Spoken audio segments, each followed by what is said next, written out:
எல்லாரும் இந்த காலையிலே ஆண்டவரை நோக்கி நாம் ஜெபிக்கலாம். हम सभी प्रार्थना करेंगे, सभी परमेश्वर की ओर देखकर हम सभी प्रार्थना करेंगे. மறுபடியும் இந்த வீடியோ மூலமாய் நாம் சந்திப்பதிலே நாம் மகிழ்ச்சி அடைகிறோம். दोबारा इस वीडियो के द्वारा हम सभी मिलने के लिए मैं बहुत खुश होता हूँ. ஸ்தோத்திரம். திரும்பவும் இந்த கொரோனா பயங்கரமாய் எழும்பிக் கொண்டிருக்கிற இந்த காலகட்டத்தில் சபையில கூடி ஆராதிக்க முடியாத ஒரு பெரிய தடைகள் மறுபடியும் உண்டானது.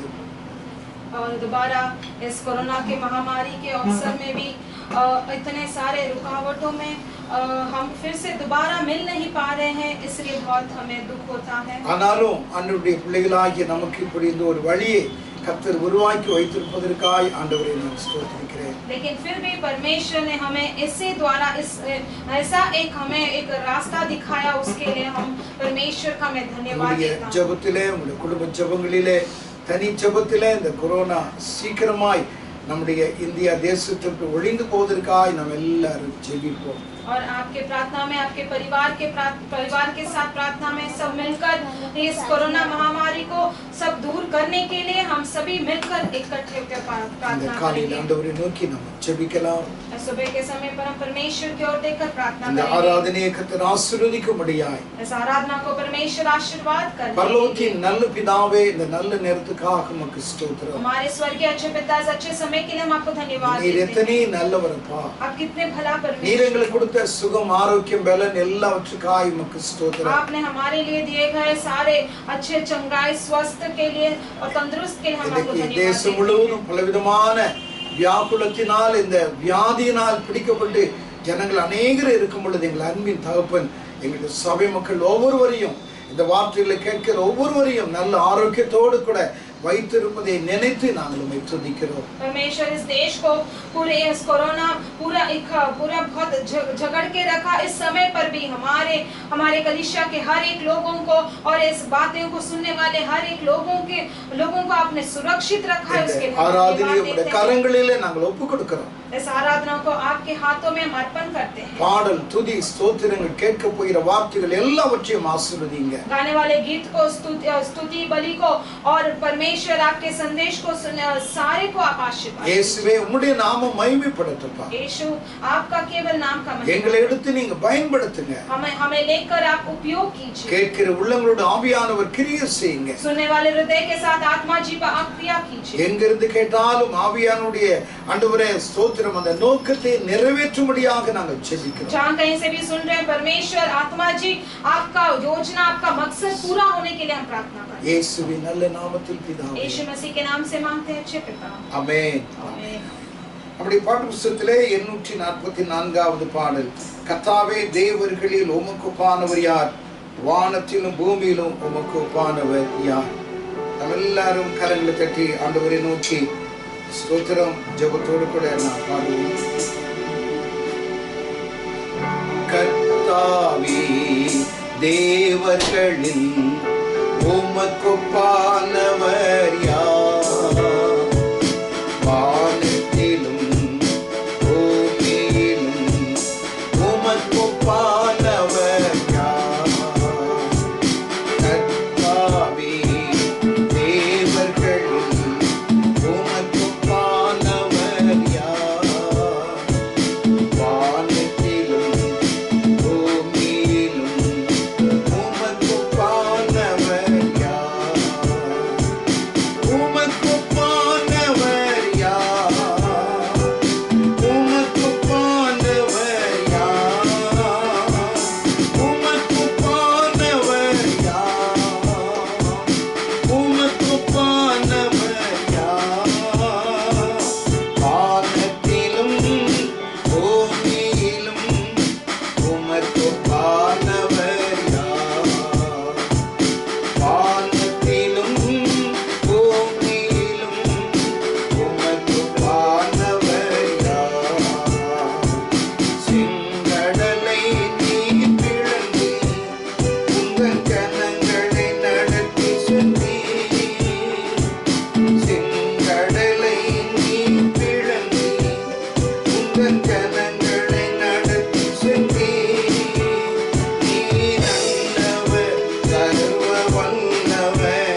49வது பாடல். என்று கண்ட எகிப்தியனை என்றுமே நீ காண்பதில்லை. இஸ்ரவேலை காக்கும் தேவன் உறங்கவில்லை, தூங்கவில்லை.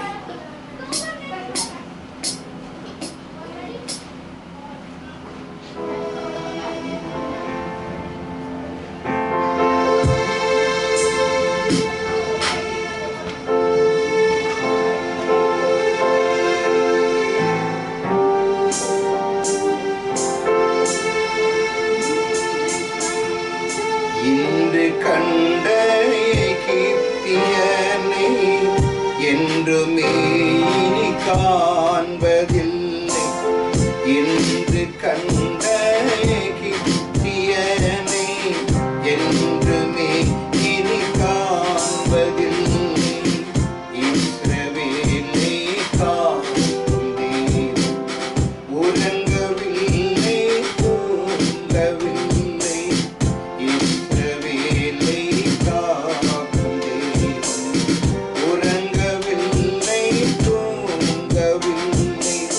வசந்தமானா மதுரமாகும், வசந்தமாய் உன் வாழ்க்கை மாறும்.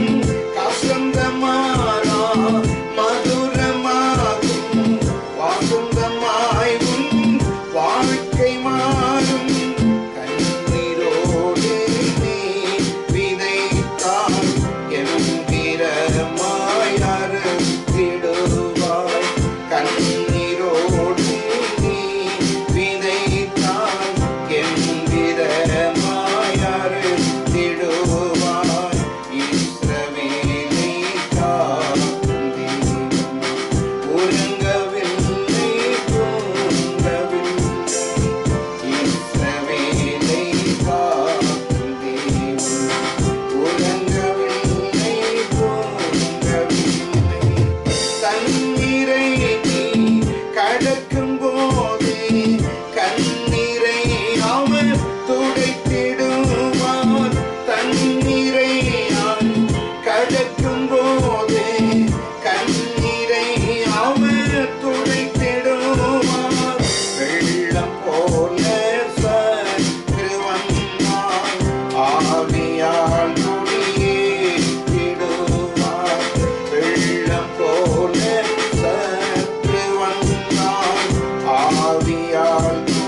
காரியத்தை வாய்க்க பண்ணும் கர்த்தர் உன்னோடு இருக்கின்றார்.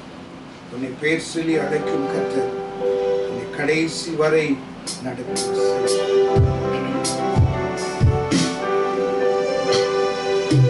காரியத்தை வாய்க்க பண்ணும் கர்த்தர் உன்னோடு இருக்கின்றார்.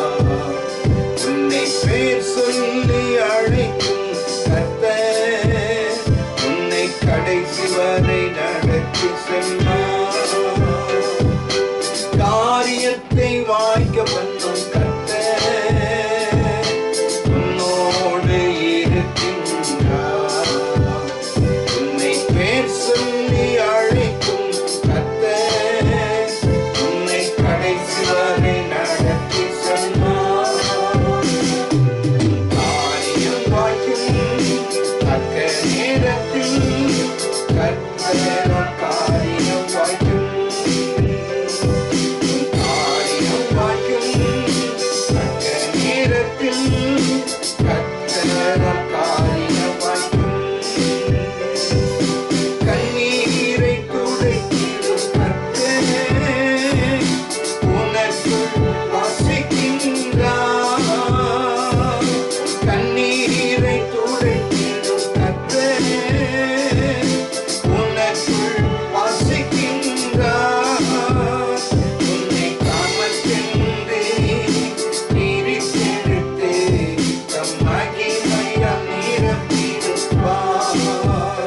உன்னை காமத்தென்று பிரித்தெடுத்து தம் மகிமையால் நிரப்பிடுவார். காரியம் வாய்க்கும் தக்க நேரத்தில் கர்த்தர் காரியம் வாய்க்கும். காரியம் வாய்க்கும் தக்க நேரத்தில் கர்த்தர் காரியம் வாய்க்கும். நினைவு அவர் நினைவு அல்ல, மேலானதை செய்வார். உன் நினைவு அவர் நினைவு அல்ல, மேலானதை செய்வார். உன்னை உடைத்து உருவாக்கும் உயவனவர் உன்னை சிறப்பாய் வணங்கிடுவார்.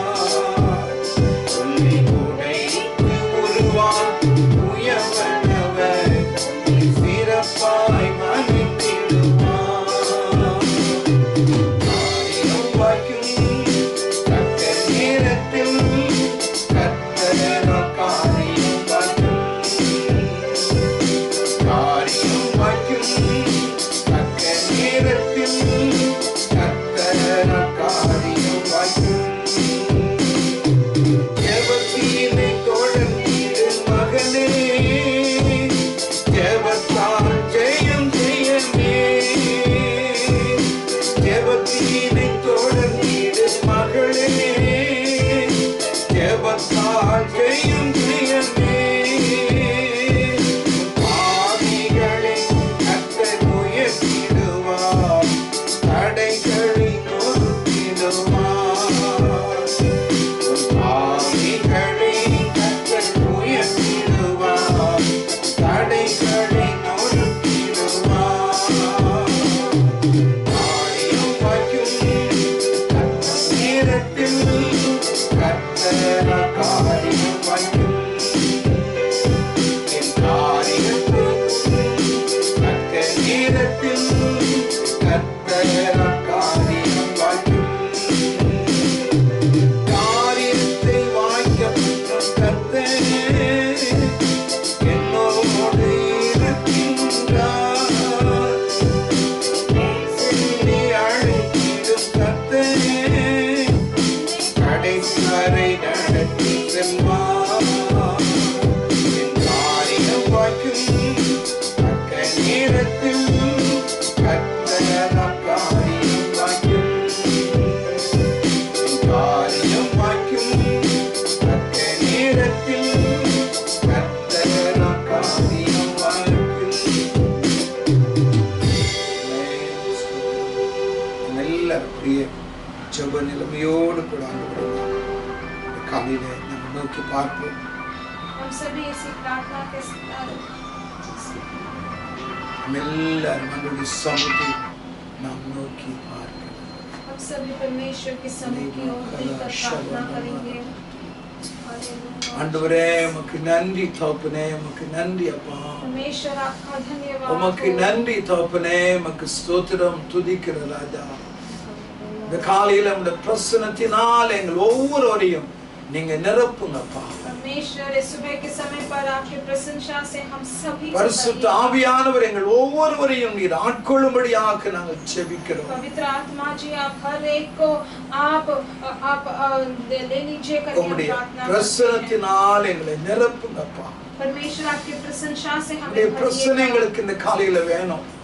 इस आपका प्रशंसा हमें इस सुबह के எங்களுடைய समय காரியங்களை நீர் வாய்க்க பண்ணுகிற தேவன் आप ஆண்டவரே. हमारे सारे कार्यों को अच्छे करने वाले, பலவீனங்களை மாற்றி போடுகிற தேவன் हमारे सारे कमजोरियों को दूर करने ஆண்டவரே. वाले இந்த காலையில உம்முடைய சமூகத்தில ஆண்டவரே முழங்கால் படிட்டு ஜெபிக்கிற உம்முடைய பிள்ளைகளுக்காக ஜெபிக்கிறையா. परमेश्वर इस सुबह के समय पर जो कोई भी अपने घुटने टिकाकर प्रार्थना करते हैं उन लोगों के लिए हम प्रार्थना என் करते காரியம் हैं. வாய்க்காதா என்று எதிர்பார்க்கிற உம்முடைய பிள்ளைகளுடைய வாழ்க்கையில ஆண்டவரே அந்த காரியத்தை நீர் வாய்க்க பண்ணும்படியாக உம்மை நோக்கி நாங்கள் ஜெபிக்கிறோம். परमेश्वर मेरा कार्य संपूर्ण नहीं होगा क्या? जो कोई भी सोच रहा है परमेश्वर उनके जीवन में उनका कार्य को संपन्न कीजिएगा. Thank you ஆவியானவரே. உன் நினைவு அவர் நினைவு அல்ல, மேலானதை செய்வார். உன் நினைவு அவர் நினைவு அல்ல, மேலானதை செய்வார். உன்னை உடைத்து உருவாக்கும் உயவனவர் உன்னை சீரப்பாய் வணங்கிடுவார். எல்லாரும் பாடுவோம். உன்னை உடைத்து உருவாக்கும் உயவனவர் உன்னை சீரப்பாய் வணங்கிடுவார். ஜெபத்தினை தொடர்ந்தீடு மகனே, ஜெபத்தால் ஜெயம் ஜெயமே. ஜெபத்தினை தொடர்ந்தீடு மகளே, ஜெபத்தால் ஜெயம் ஜெயமே. உன் பாதைகளை கர்த்தர் உயர்த்திடுவார், உன் தடைகளை நொறுக்கிடுவார். உன் பாதைகளை கர்த்தர் உயர்த்திடுவார், உன் தடைகளை நொறுக்கிடுவார். கண்ணீரை துடைத்திடும் கர்த்தர் உனக்குள் வசிக்கின்றார். உன் கண்ணீரை துடைத்திடும் கர்த்தர் உனக்குள் வசிக்கின்றார். உன்னை தமக்கென்று பிரித்தெடுத்து மகிமையால் நிரப்பிடுவார். உன்னை தமக்கென்று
ஒப்பு கொடுக்கும் பொழுது சங்கீதக்காரர் சொல்கிறார், அவன் வழியில் எல்லாம் கர்த்தரிடத்தில் ஒப்புவி, அவரே காரியத்தை வாய்க்க பண்ணுவார். जब आप आपके कार्यों को परमेश्वर के हाथों में अर्पण करते हो, तो जैसे भजन संगीता में दाऊद कहते हैं कि तेरे सारे मार्गों को तू उनके हाथों में अर्पण कर और वो सभी संपन्न करेंगे. ஆண்டவருடைய சமூகத்திலே நம்முடைய காரியங்களை ஒப்பு கொடுக்கும் பொழுது ஒன்றாயிலும் ஃபெயிலியராய் மாறவே மாறாது. परमेश्वर के सम्मुख में जब आपके सारे कार्यों को उनके हाथों में अर्पण करते हैं, कुछ भी असंभव नहीं जाएगा. காலையில் ஆண்டவருடைய சமூகத்திலே முற்றிலும் நம்மை ஒப்பு கொடுப்போம். इस सुबह के समय पर हम परमेश्वर के सम्मुख में अपने आप को पूरी तरह से अर्पण करेंगे. இந்த கண்மலையானவரே, என்னை காக்கும் தெய்வம் நீரே, என் கண்மலையானவரே, என்னை காக்கும் தெய்வம் நீரே, வல்லமை மாட்சிமை நிறைந்தவரே, மகிமைக்கு பாத்திரரே, ஆராதனை உமக்கே, ஆராதனை உமக்கே, ஆராதனை உமக்கே, ஆராதனை உமக்கே. Thank you, Lord. Amen. உம்முடைய தேவன் ஆராதனைக்குரியதான ஆண்டவராக இந்த காலையில் ஆண்டவரே, உம்மை ஆராதிக்க நாங்கள் வந்திருக்கிறோம். உம்மை ஆராதிக்க நாங்கள் வந்திருக்கிறோம். எங்களை ஒரு முறை நிரப்பும். ஒரு முறை எங்களை நிரப்பும். ஒரு முறை எங்களை சொல்லுங்க.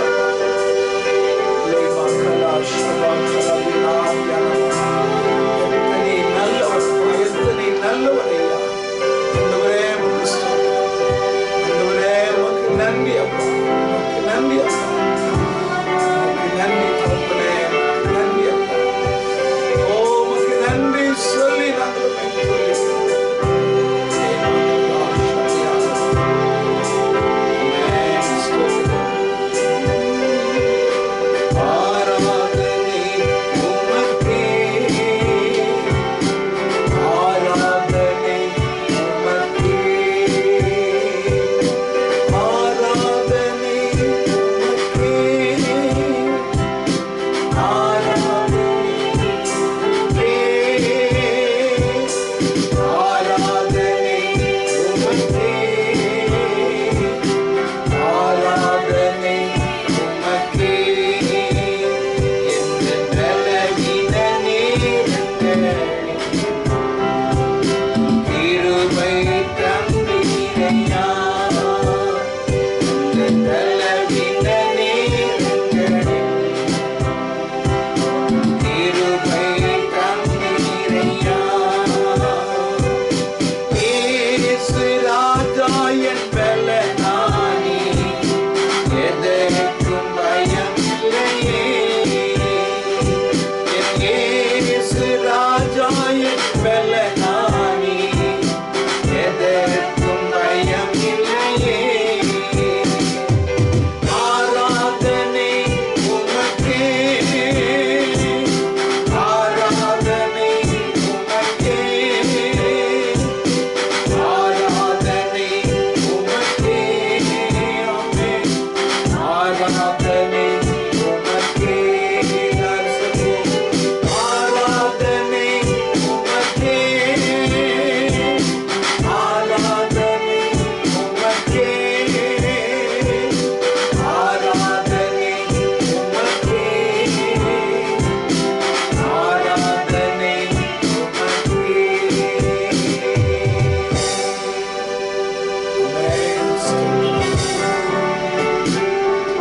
நாம் எல்லாரும் எழுந்து ஒரு சங்கீதத்தை நாம் மாறி மாறி வாசிக்கலாம். हम सभी खड़े होते हुए एक भजन संगीता को बदल बदल पढ़ेंगे. சங்கீதத்தின் புஸ்தகம் 130ஆம் சங்கீதத்தை நாம் மாறி மாறி வாசிக்கலாம். भजन संगीता का पुस्तक 130वां अध्याय को हम बदल बदल पढ़ेंगे. கர்த்தாவே, ஆழங்களில் இருந்து உம்மை நோக்கி நான் கூப்பிடுகிறேன். हे प्रभु, मेरी सुन, तेरे कान मेरे गिड़गिड़ाने की ओर ध्यान से लगे रहे. கர்த்தாவே, நீர் அக்கிரமங்களை கவனித்திருப்பீரானால் யார் நிலை நிற்பான் ஆண்டவரே? परंतु तू क्षमा करने वाला है जिससे तेरा भय माना जाए। கர்த்தருக்கு காத்திருக்கிறேன், என் ஆத்துமா காத்திருக்கிறது, உம்முடைய வார்த்தையை நான் நம்பி இருக்கிறேன். बहुराय जितना भोर को चाहते हैं, हाँ परहाय जितना भोर को चाहते हैं, उससे भी अधिक मैं यहोवा को अपने प्राणों से चाहता हूँ। இஸ்ரவேல் கர்த்தரை நம்பியிருப்பதாக. கர்த்தரிடத்திலே கிருபையும் அவரிடத்திலே திரளான மீட்பும் உண்டு.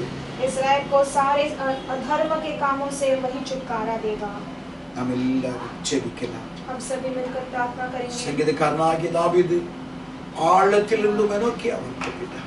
और भजन संगीता में दाऊद बहुत ही गहराई से वो தன்னுடைய குறைகளை ஆண்டவருடைய சமூகத்தில் வைத்து கூப்பிடும் பொழுது अपने अपने सारे कमियों को परमेश्वर के सम्मुख पे रख जब हम ஜெபத்தை ஆண்டவராய் கர்த்தர் கேட்டார். परमेश्वर ने उनके प्रार्थना को सुना। இந்த காலையில நம்முடைய தேவன் நம்முடைய ஜெபத்தை கேட்க ஆவல் உள்ளவராய் இருக்கிறார். सुबह के समय पर हमारे परमेश्वर हमारे प्रार्थना सुनने के लिए भी बहुत प्यासे हैं। ஆண்டவரை நோக்கி நாம் ஜெபிக்கலாம். हम परमेश्वर की ओर देखकर प्रार्थना अनेक தேவைகளோடு கூட இந்த காலையில இருக்கலாம்.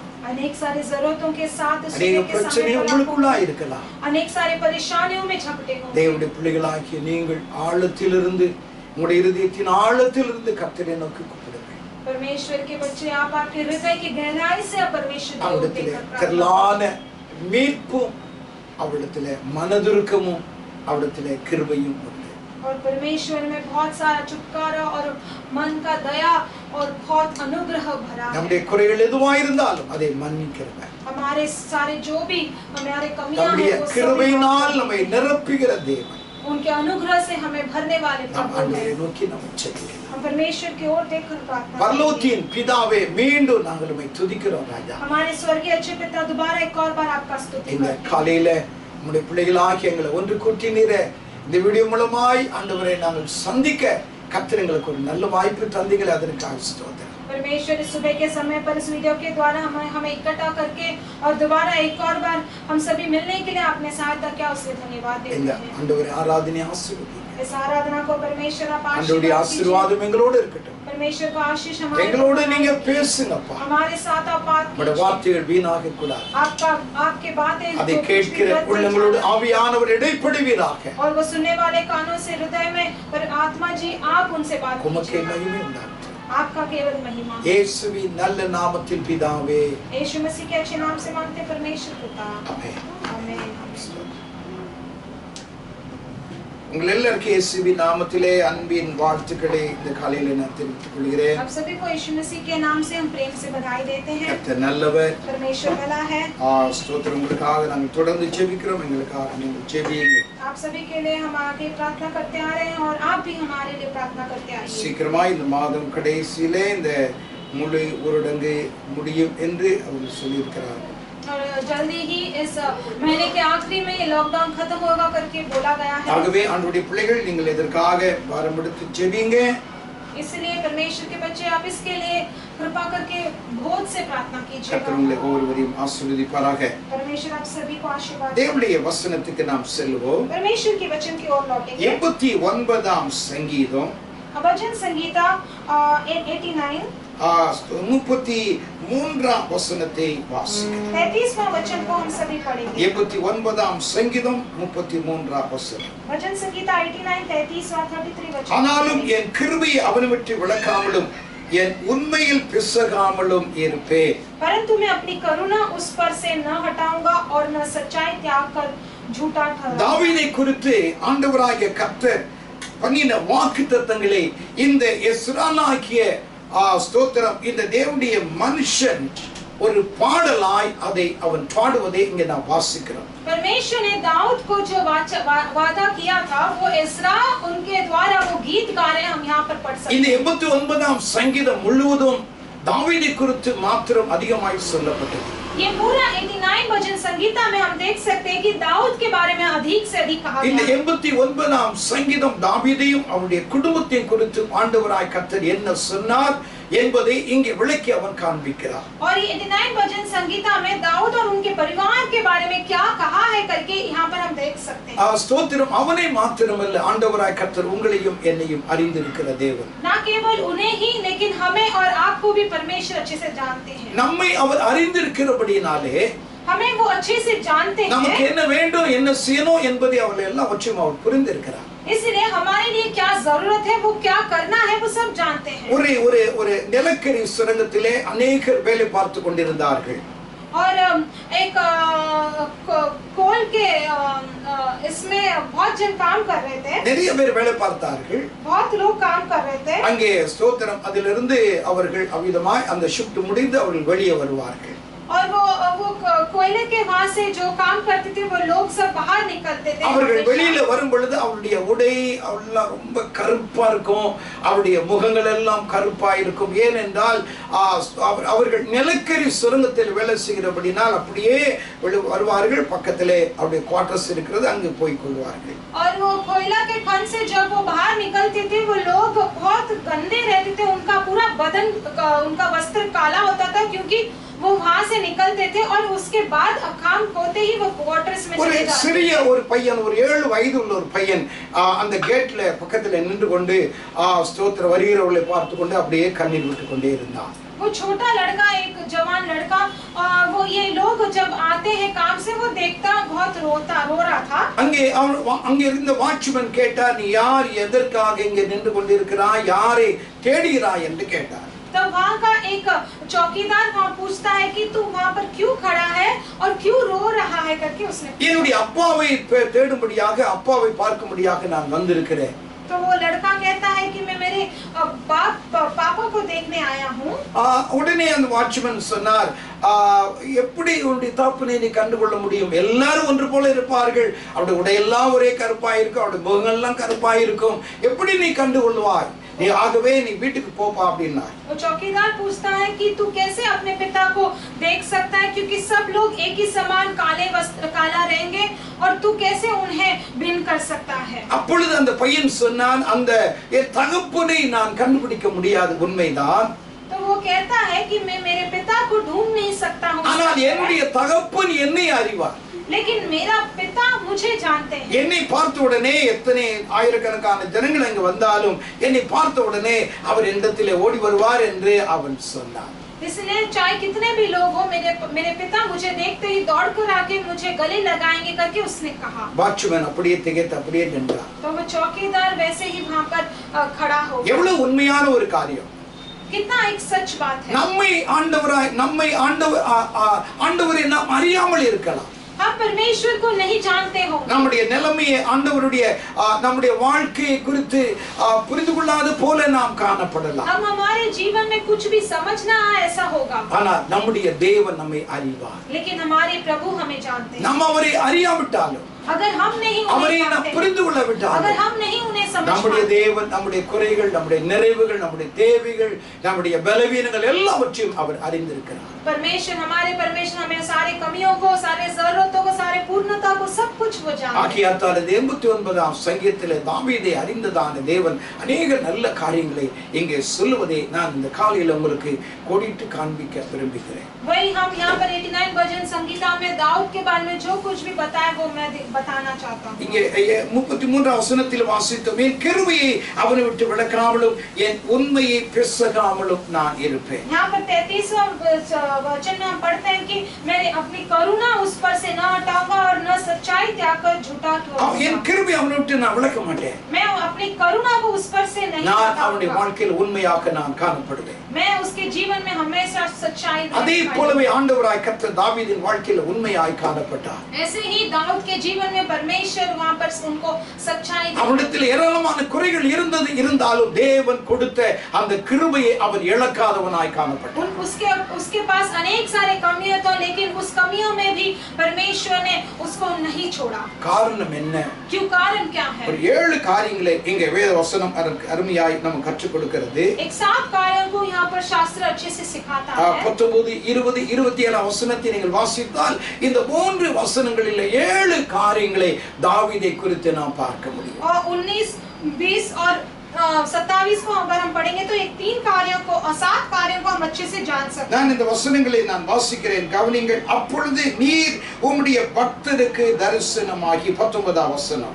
19वां वचन, तू अपने भक्त को दर्शन देकर சகாயம் செய்யத்தக்க சக்தியை ஒரு சௌரியவான் மேல் வைத்து और मैंने सहायता करने का भार एक वीर पर रखा है ஜனத்தில் தெரிந்து கொள்ளப்பட்டவனை உயர்த்தினே और प्रजा में से एक को चुनकर बढ़ाया है। தாசனாகிய தாவீதை நான் கண்டுபிடித்தேன், मैं अपने दास दाऊद को लेकर என் பரிசுத்த தைலத்தினால் அவனை அபிஷேகம் பண்ணினே। अपने पवित्र तेल से उसका अभिषेक किया है। 27ஆம் வசனத்தை நான் வாசிக்கிறேன். 27 वचन अभी मैं पढ़ता हूं। நான் அவனை முதற் பேரானவனும் பூமியின் ராஜாக்களை பார்க்கிலும் மகா உயர்ந்தவனும் ஆக்குவேன்। मैं उसको अपना पहलौठा और पृथ्वी के राजाओं पर प्रधान ठहराऊंगा। இங்க 7 காரியங்களை நாம் வாசித்தோம். यहाँ पर हमने 7 कार्यों को ஒன்று पढ़ा। பக்தன், एक तो भक्त है, இரண்டாவது சௌரியவான், और दूसरा तो वो बहुत ही மூன்றாவது वीरता है, தெரிந்து கொள்ளப்பட்டவன், तीसरा जो चुनकर बढ़ाया गया है, நான்காவது தாசன், चौथा वो दास है, ஐந்தாவது அபிஷேகம் பண்ணப்பட்டவன், पांचवा वो अभिषेक किया गया है, ஆறாவது முதற் பேரானவன், और छठा जो है वो पहलौठा है, ஏழாவது மகா உயர்ந்தவன்.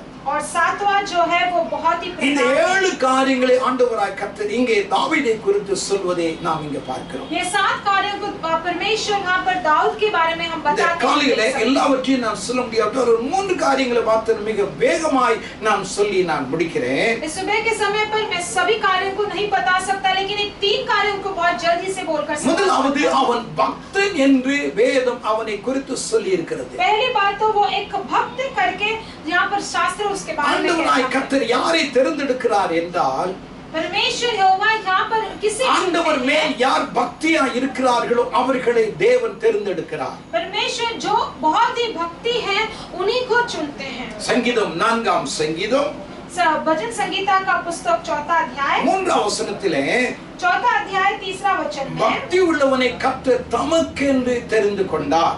भक्त को अपने लिए अलग रख कर रखा है। தாவீதை குறித்து தேவன் சாட்சி கொடுக்கிறார், தாவீது என்னுடைய பக்தன் என்று சொன்னார். इसी तरह दाऊद परमेश्वर दाऊद को लेकर एक गवाही देते हैं कि दाऊद मेरा एक भक्त है। நம் தாவீதை போல தேவனுடைய பிள்ளைகளாகிய நீங்களும் நானும் ஆண்டவர் மேல் ஒரு பக்தி நிறைந்தவர்களாய் நாம் காணப்படணும். परमेश्वर के बच्चे आप भी दाऊद की तरह आप और मैं एक भक्तहीनता रहना चाहिए। தாவீதை குறித்து சாட்சி சொன்னது போல நம்மை குறித்து நாம் சாட்சி கொடுக்கக்கூடிய அளவுக்கு நம்முடைய வாழ்க்கை அமைய வேண்டும். दाऊद की तरह दाऊद के लिए जैसे परमेश्वर गवाही देते हैं उसी तरह हमारे और भी परमेश्वर गवाही देने के लिए இந்த हमें உலகத்தில் எத்தனை விதமான பக்திகள் இருக்கிறது. इस संसार में कितने सारी तरह के भक्त हैं। அப்போஸ்தல நடவடிக்கைகள் 3ஆம் அதிகாரம் 12ஆம் வசனத்தை எடுத்துக்கொண்டால், प्रेरित का पुस्तक 3:12 को हम लेंगे तो சுய பக்தி என்று நாம் பார்க்கிறோம். और वहाँ पर हम पढ़ते हैं कि वो अलग तरीका का एक भक्त है। அப்போஸ்தலனாகிய பேதுரு சொல்லும் பொழுது, என்னுடைய சுய பக்தியினாலோ சுய சக்தியினாலோ இவனை நான் சுகமாக்கினேன் என்று நீங்கள் சொல்லக்கூடாது. प्रेरित पत्रस यहाँ पर कहता है कि मेरे स्वयं में भक्ति के द्वारा मैंने इसे चंगाई किया, आप नहीं कर सकते। சுய சக்தி அவனுடைய சொந்த பக்தி அது அவனுடைய வாழ்க்கையில அது ஒரு பெரிய மேன்மையை கொண்டு வராது. और जो स्वयं उसका भक्ति है वो अपने आप में वो उनके जीवन में एक प्रधान नहीं मुख्य स्थान என்னை போல யார் இருக்கிற, என்னை போல உயர்ந்தவன் யார் உண்டு, என்னை போல ஞானவான், என்னை போல மேலானவன் யார் உண்டு, அந்த பெருமையை கொண்டு வருவதுதான் இந்த சுய பக்தி. और मेरे तरह कौन है, मेरे तरह बहुत जो घमंड लेकर आता है वही उसी को कहते हैं जो स्वयं भक्त। அப்போஸ்தல நடவடிக்கைகளின் புத்தகம் 17ஆம் அதிகாரம் प्रेरित का पुस्तक 17वां अध्याय 22ஆம் வசனத்திலே 22वां वचन में அப்போஸ்தலனாகிய பவுல் அங்கே அந்த மேடைகளை அந்த கல்லறை அந்த அவர்கள் ஆராதித்துக் கொண்டிருந்த அந்த விக்கிரகங்கள் எல்லாவற்றையும் அவன் அந்த பீடங்கள் எல்லாம் பலிபீடங்கள் எல்லாம் கவனித்துக் கொண்டு வந்தான்.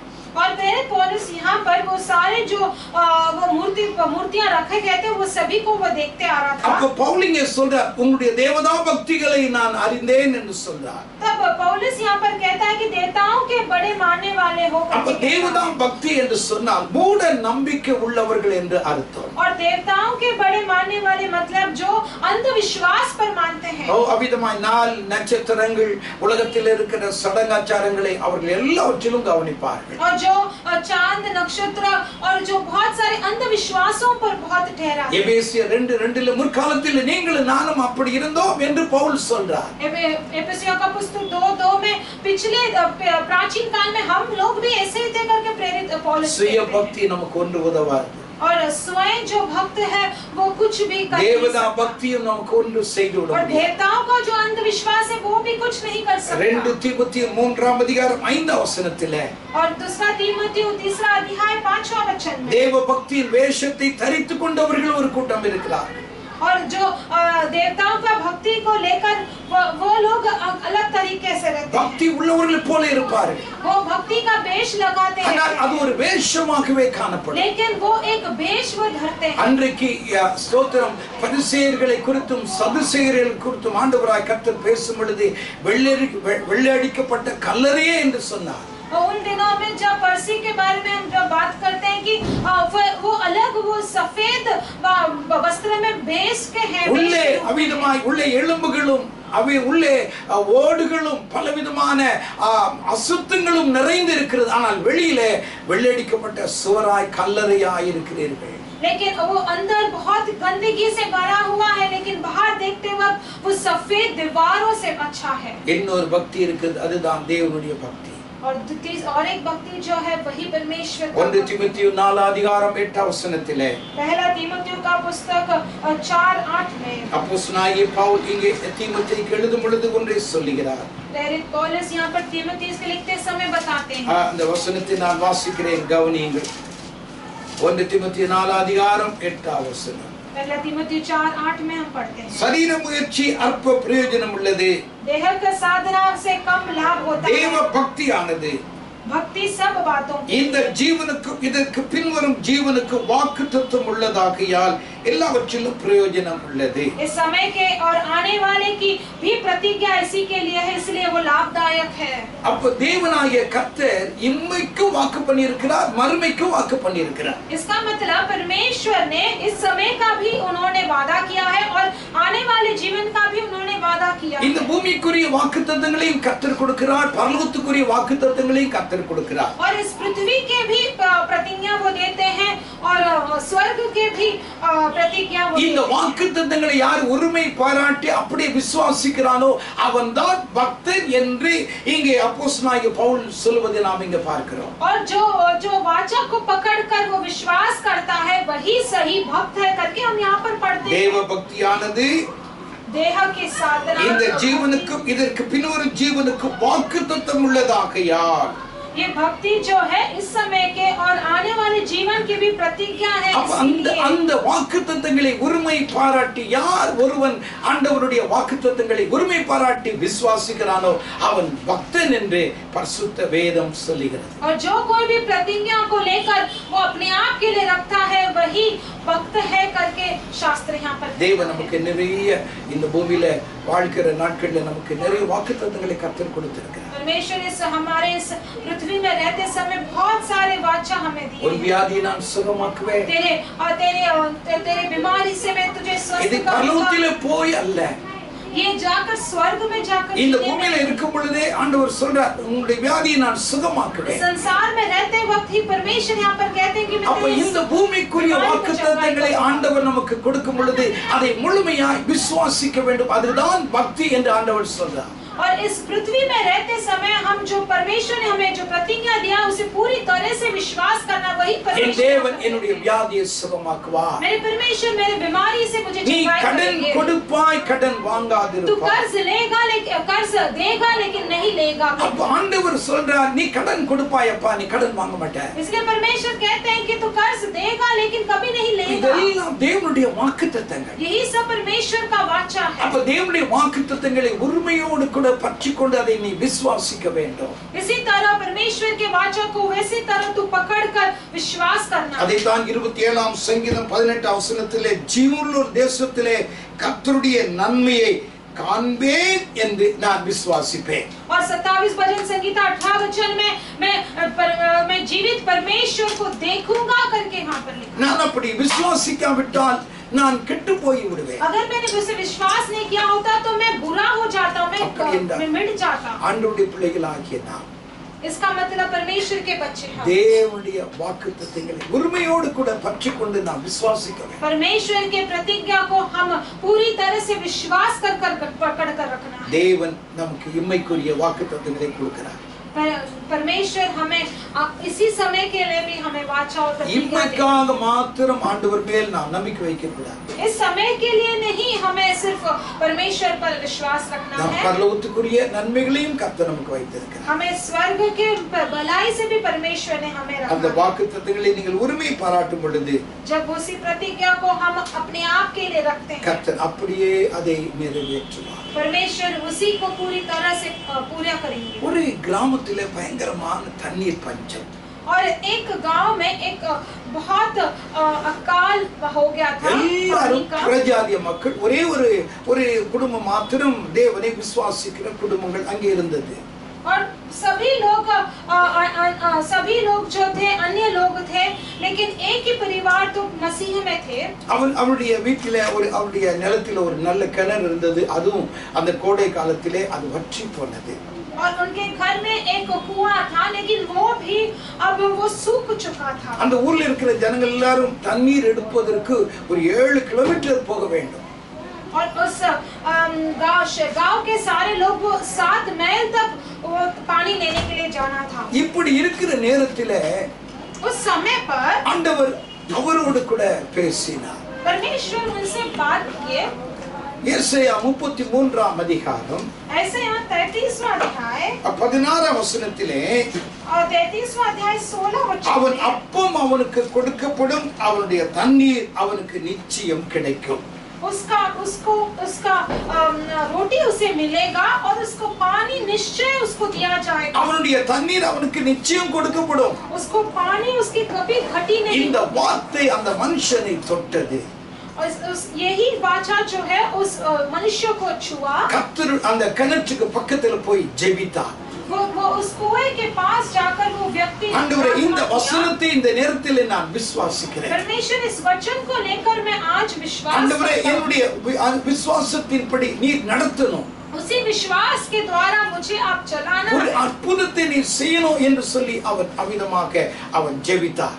एक अद्भुत कार्य करना है करके उसने प्रार्थना किया. அவர் ஜெபித்து விட்டு அவர் அப்படியே தூங்க போயிட்டார். और ऐसे प्रार्थना करके वो सो गया. காலையில அவர் எழுந்தார்.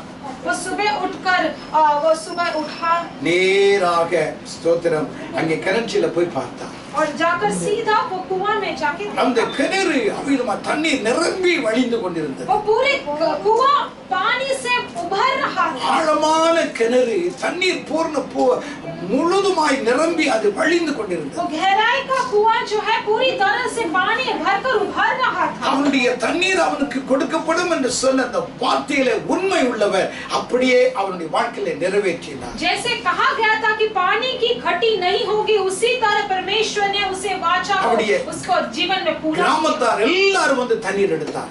उसके सारे गांव के लोग वहां आकर पानी எடுக்க அது குறையாமல் அமிதமாய் பொங்கிக் கொண்டே வந்தது. जैसे वो पानी लेते वो कभी नहीं घटा, वो वैसे पूरा होता था. நம்முடைய தேவன் வாக்கு பண்ணுகிறார். हमारे परमेश्वर वाचा करने அந்த वाले. வாக்கு தத்தங்களை உரிமையோடு கூட நீங்கள் பற்றிக்கொண்டு நீங்கள் விசுவாசிப்பீர்கள் என்றார். और वो प्रतिज्ञा को आप अपने आप के लिए रखकर वो विश्वास करेंगे. ஆண்டவர் சொல்கிறார், நீ பக்தன் என்று சொல்றார். परमेश्वर कहते हैं कि तू भक्त है. நான் உன்னை அமிதமாக உன் தேவைகளை நான் சந்திப்பேன். मैं तेरी सारे जरूरतों को पूरा करूंगा. எனக்கு அருமையானவர்களே, मेरे प्रिय लोगों, தாவீதை குறித்து ஆண்டவர் சொன்னார், दाऊद को लेकर परमेश्वर कहते हैं அவன் பக்தன் என்று சொன்னார். वो एक भक्त है. இரண்டாவதாக दूसरी बात அவனை குறித்து வேதம் சொல்லுகிறது, उसके बारे में शास्त्र அவன் कहता है சௌரியவான், அதாவது பலவான் என்று சொல்லப்பட்டிருக்கு. वो एक वीर है करके शास्त्र कहता है. ஆண்டவராகிய கர்த்தர் அவனை ஒரு பலவானாக மாற்றினார். परमेश्वर यहोवा ने उसे एक वीरता की तरह बदला है. அவனுடைய ஆகாரத்தினால் அவன் பலசாலியாகவில்லை, वो उसके भोजन की वजह से वो ताकतवर தன் தன்னுடைய எக்ஸர்சைஸ் தன்னுடைய பயிற்சியினால் அவன் பலசாலியாக மாறவில்லை. वो करता हुआ उसका एक्सरसाइज की वजह से वो वीर नहीं बना. தேவன் அவனை பலப்படுத்தினார். परमेश्वर ने उसे बल दिया. ஆகையால் தான் इसीलिए 1 சாமுவேல் 17ஆம் அதிகாரம் पहला सामुएल का पुस्तक 17वां अध्याय 34-35 वசனத்திலே சவுல் ராஜாவிடத்திலே தாவீது சொல்வதை நாம் இப்படி பார்க்கிறோம். 34-35 में हम यहाँ पर सौल राजा के पास दाऊद कहता हम देखते हैं. ஒரு முறை ஒரு சிங்கம் வந்தது. एक बार एक सिंह वहां पर आया. என்னுடைய ஆட்டு ஒன்றை எடுத்துக்கொண்டு அமிதமாய் கடித்துக்கொண்டு இதை தூக்கி சென்றது. और मेरे भेड़ बकरियां को वो लेकर एक मेमना को நான் அமிதமாய் ஓடி சென்று என்னுடைய ஆட்டை காப்பாற்றினேன். அதனுடைய வாயை கிழித்து அதை நான் கொன்று போட்டேன். और मैं वहां पर दौड़कर जाकर मेरे मेमना को मैंने बचा लिया और उसके मुंह को मैंने फाड़ दिया. மறுமுறை ஒரு தடவை கரடி வந்தது. दूसरी बार तो एक भालू आ गया था. அதை என் கைகளினால் அடித்து அதை நான் கொன்று போட்டேன். और उसे मैंने मेरे हाथों से मारकर उसे मार डाला. இந்த சின்ன வயதிலிருந்தே அவனை ஒரு பலசாலியாக ஆண்டவராய் கர்த்தர் அவனை மாற்றி கொண்டு வந்தார். इसका मतलब वो छोटी उम्र से ही उसे परमेश्वर ने एक वीरता बना के रखा. அவனை பலசாலியாக மாற்றினார் என்றால் उसे एक वीर बना के रखा है. தன்னுடைய யுத்தங்களை அவன் நடத்தும்படியாக அவனை பலசாலியாக மாற்றினார். ताकि अपने युद्ध को वो चलाए, इसलिए उसे एक वीर बना के रखा है. தேவனுடைய யுத்தத்தை தாவீது நடத்த வேண்டும். அதற்காக தேவன் அவனை பலசாலியாக மாற்றினார். परमेश्वर के युद्ध को और उनके लड़ाई को दाऊद चलाना है, इसलिए उसको एक वीर बनाया. ஆகையால் தான் 18ஆம் சங்கீதம் 34ஆம் வசனத்திலே इसलिए 18 भजन संगीता 34वां वचन में வெண்கல வில்லும் என் புயங்களால் வளையும்படி என் கைகளை யுத்தத்துக்கு பழக்கிவித்தார். वो मेरे हाथों को युद्ध करना सिखाता है. வெண்கல வில்லும் என் கைகளால் வளையும்படிக்கு என்னை யுத்தத்துக்காக என் கைகளை பழக்கிவித்தார். और मेरे हाथों से मेरे पैरों को हरिणियों के पैरों के समान और पूरी तरह से मेरे बाँह पीतल का धनुष झुक जाए वैसे बनाया है. தாவீது ஒரு பலவானாக மாறினார். इसका मतलब दाऊद जो है एक वीर बन चुका है. அவனை குறித்து வேதம் சொல்கிறது அவன் சௌரியவான், அதாவது பலவான் என்று பரிசுத்த வேதம் சொல்கிறது. उसके बारे में शास्त्र कहता है कि वो एक वीर है. इसका मतलब वो ताकतवर है करके शास्त्र कहता है. வேதாகமத்தில் अनेक பலவான்களை குறித்து நாம் பார்க்கிறோம். शास्त्र में, पवित्र शास्त्र में अनेक वीरताओं के बारे में हम देख सकते हैं. 103ஆம் சங்கீதம் 20ஆம் வசனத்திலே 103 भजन संगीता 20वां वचन में தேவ தூதர்களை ஆண்டவராய் கர்த்தர் பலவான் என்று சொல்கிறார். और देव परमेश्वर के दूतों को परमेश्वर यहाँ पर वीर करके कहते हैं. பலத்த சௌரியவான்களாகிய அவருடைய தூதர்களே அவரை ஸ்தோத்திரியுங்கள் என்று வேதம் சொல்கிறது. ए यहोवा के दूतों, तुम तो जो बड़े वीर हो उनका धन्य कहो करके शास्त्र कहता है. மத்தேயு 12ஆம் அதிகாரம் 20ஆம் வசனத்திலே பிசாசு பலவான் என்று வேதம் சொல்கிறது. और मत्ती का पुस्तक 12-20 में हम पढ़ते हैं कि शैतान भी एक बहुत बड़ा वीर है करके शास्त्र. ஏசாயா 53ஆம் அதிகாரம் 12ஆம் வசனத்திலே ஸ்தோத்திரம், ஆண்டவராய் கர்த்தர் பலவான்களை தமக்கு கொள்ளையாக பங்கிட்டுக் கொள்வார் என்று ஆண்டவர் சொல்லுகிறார். और ऐसाया का पुस्तक 53-12 में हम पढ़ते हैं कि परमेश्वर उन वीर को उन्हें बहुत अच्छी तरह से उन्हें मारेंगे. இப்படி நிறைய பலவான்களை நாம் பார்க்கலாம். यहाँ पर अनेक सारे ऐसे वीरताओं को देख सकते हैं. சிலவற்றை மாத்திரம் நான் சொல்லி நான் கடந்து போக நினைக்கிறேன். मैं कुछ वीरताओं के बारे में எது நமக்கு பலமாகிறது? क्या हमें बल देता है? 103ஆம் சங்கீதம் 20ஆம் வசனத்தை எடுத்துக்கொள்ளுங்கள். 103 भजन संगीता 20वां वचन ले பலத்த लीजिए. சௌரியவான்களாகி அவருடைய தூதர்களே அவரை ஸ்தோத்திரியுங்கள். और जो बड़े वीर हो उनका धन्य करो.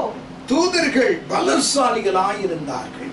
जो दूत थे यहाँ पर वो बड़े वीर थे. ஆகையால் தான் அசிரியாவுடைய படைகளை ஒரு தேவதூதன் 184,000 போர் வீரர்களை அவன் கொண்டு குவித்தான். इसलिए असरिया को जो सेना है 1,84,000 जो उन्होंने ஒரு मार डाला है। தேவதூதன் एक ही दूत, அத்தனை பேரை அவன் एक அழித்தான். ही यहोवा के दूत ने उसे मार அவ்வளவு डाला था। பலம் அவனுக்குள்ளாக இருந்தது. इतने वीरता से वो भरे थे। ஏன் அத்தனை பலசாலிகளாக தேவதூதர்கள் காணப்பட்டார்கள்? क्यों इतने बलवान वो दिखाई दिए थे? அவரிடத்தில் இருந்த 3 நல்ல குணங்கள். उनके पास जो 3 अच्छा गुण था। ஒன்று அவருடைய கீழ்ப்படிதல். पहली बात तो वो उनके आज्ञा का पालन करना। தேவனுடைய வார்த்தைகளுக்கு அப்படியே கீழ்ப்படிவார்கள். परमेश्वर के बातों को वो ऐसे ही आज्ञा का पालन करते थे। சகரியா வாலிபனாயிருந்த நேரம், सगरिया जो एक नौजवान बालक था, அப்பொழுது தேவதூதனை பார்த்து பரலோகம் அந்த தூதனை அனுப்புகிறது.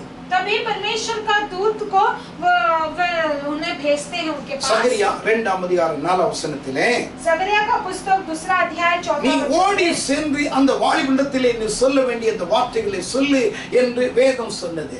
तू भाग के जाकर उस नौजवान के पास ये बातें कहना करके शास्त्र कहता ஆகவே है। தேவனுடைய தூதன் வேகமாக ஓடி அந்த வாலிபனாகிய சகரியாவிடத்தில் போய் வார்த்தைகளை அவன் சொல்லுகிறார். तभी वो दूत बहुत जो बाहर दौड़ते हुए उस नौजवान के पास जाकर बोलता है। கபிரியல் தூதனை இந்த பூமிக்கு அவர் அனுப்பும் பொழுது அப்படியே அவன் கீழ்ப்படிந்தவனாக இந்த பூமிக்கு வருவான். गाब्रिएल के दूत को वो जब इस पृथ्वी में भेजते तो वैसे ही उनका आज्ञा का पालन करके கொர்நேலிய வீட்டுக்கு போ என்று சொன்ன உடனே அவர் கொர்நேலிய வீட்டுக்கு போவான ஒழிய பவுல் வீட்டுக்கு போக மாட்டான். वो कुरनेलिया के घर पे जा करके जब कहते ही वो कुरनेलिया के घर पे जाता, पौलुस के घर पे எங்கே அனுப்புகிறாரோ அந்த இடத்திற்கு கீழ்ப்படிதலோடு கூட அவன் கடந்து போவார்கள். जहाँ कहीं भी उन दूतों को जाने कहते थे वो वहाँ पर उनका आज्ञा पालन करते அந்த हुए जाते। கீழ்ப்படிதல் தான் அவருடைய ஸ்ட்ரெngth, அவருடைய பலமாக இருந்தது. वही पालन करना वो उनका एक ताकत था, वही उनको वीर कहलाता நாம் था। கீழ்ப்படிய தவறும் பொழுது அது நம்முடைய பலவீனமாக மாறுகிறது. जब वो आज्ञा का पालन नहीं करते हैं तो वो हमारा कमजोरी बन जाता है। தேவனுடைய வார்த்தைகளுக்கு ஸ்தோத்திரம். ஆதாம் கீழ்ப்படியாதபடியினாலே அவன் விழுந்து போனான். परमेश्वर के वचन को जब बातों को वो आज्ञा का पालन नहीं किया, इसलिए आदाम जो है वो गिर चुका। கீழ்ப்படியாமை விழுந்து போன ஆதாமிடத்திலிருந்து விழுந்து போன தேவதூதனிடத்திலிருந்து கடந்து வந்தது. और इसीलिए जो आज्ञा का नहीं पालन करना वो आदाम जो किस द्वारा आया है, वही वो जो उनके दूत के द्वारा आया ஆனால் है। கீழ்ப்படிதலை யாரிடத்திலிருந்து நாம் கற்றுக்கொள்கிறோம்? ஆண்டவராகிய இயேசுவிடத்திலே.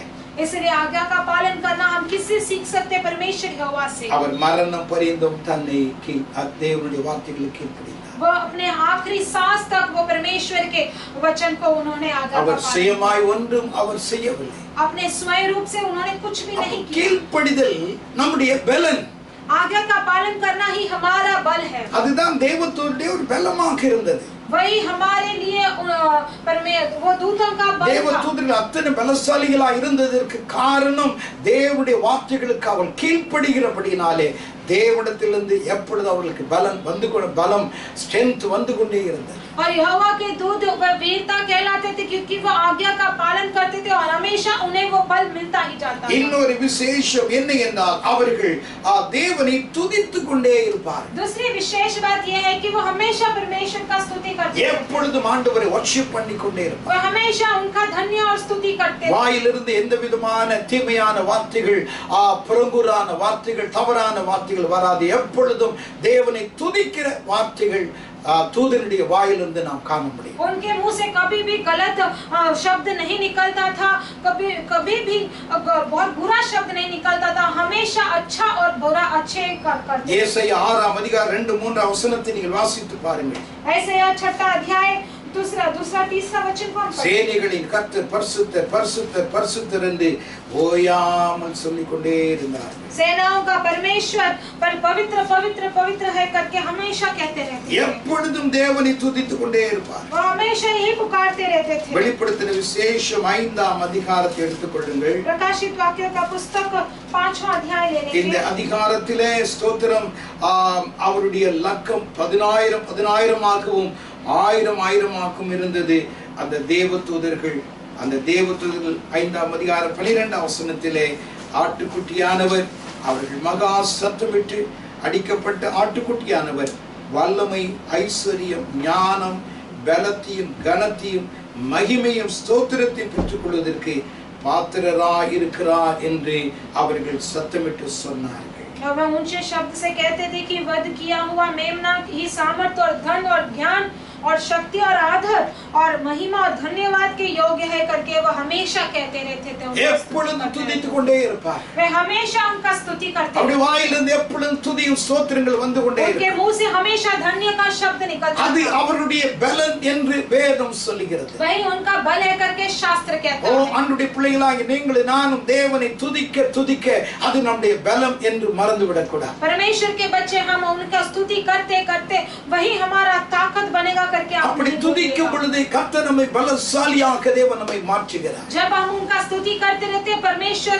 हमें एक बलवान बना ஒரு देते ஒரு हैं। குடும்பத்தார் அவிதமாய் தன் காரில் போய் கொண்டிருந்தார்கள். एक परिवार के लोग वो कार में जाते रहते அப்படி हैं। காரில் போய் கொண்டிருக்கும் பொழுது जब वो कार में जाते रहते हैं அவருடைய ஒரு சிறு குழந்தை ஒரு 5-6 வயது உள்ள ஒரு பெண் பிள்ளை அந்த கார்ல வந்து கொண்டிருந்தா டிரைவர் கார் ஓட்டி கொண்டு வந்தார். जब 5-6 साल की एक छोटी बच्ची जो है वो उनके कार में थी और ड्राइवर जो है वो कार चला அந்த रहा கார்ல வந்து கொண்டிருக்கும் பொழுது அந்த பிள்ளை அப்படியே கை காலெல்லாம் வெட்டி அப்படியே மயங்கி அந்த சீட்ல விழுந்து விட்டார். और वो कार के अंदर ही वो जो 5 साल की बच्ची जो है उसका फिट्स आने लगा और वो ऐसे ही गिर गई। தாயும் தகப்பனும் என்ன செய்வதென்று தெரியாமல் திகைத்துக் கொண்டிருந்தார். माता पिता पता नहीं उन्हें क्या करना है। பக்கத்தில் இருக்கிற அந்த கார் ஓட்டிக்கிற அந்த டிரைவர் சொன்னார், பக்கத்தில் ஒரு ஹாஸ்பிடல் இருக்கு ஐயா, எனக்கு தெரியும், நாங்க கார் அங்க ஹாஸ்பிடல் கொண்டு போகலாமா என்று கேட்டார்.